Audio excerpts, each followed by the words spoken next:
Bon, cette thèse m'a beaucoup intéressé, d'une part parce que je suis un spécialiste des industries en général,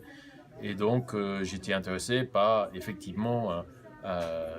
une tentative de lancer une nouvelle industrie, une nouvelle industrie de la mer, si on peut dire, avec des nouvelles manières de procéder, des nouvelles manières d'organiser des marchés. Donc c'est toujours quelque chose qui nous intéresse. Et puis j'étais interpellé, bien sûr, aussi par le fait que ça avait beaucoup de mal à s'installer en France, alors que, d'après Sylvain en tout cas, dans d'autres pays, c'est une industrie qui arrivait à s'installer apparemment plus facilement. Donc d'où aussi mon deuxième intérêt, c'est l'exemple écossais que Sylvain développe dans sa thèse, où il montre que, effectivement, d'une part, les Écossais ont su réenchanter la mer à travers un imaginaire sociotechnique, comme il dit,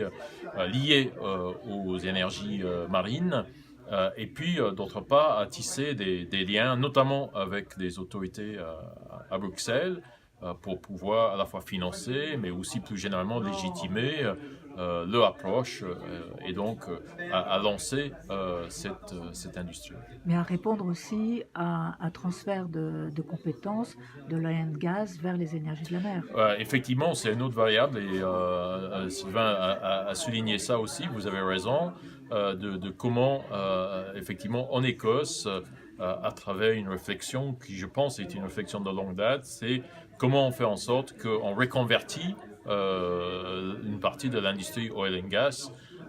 vers des énergies, on va dire, renouvelables, mais en tout cas vers autre chose que oil and gas. Donc comment toute une communauté de chercheurs, d'administratifs, de chefs d'entreprise ont participé à imaginer et puis ensuite à réaliser un projet industriel territorialisé.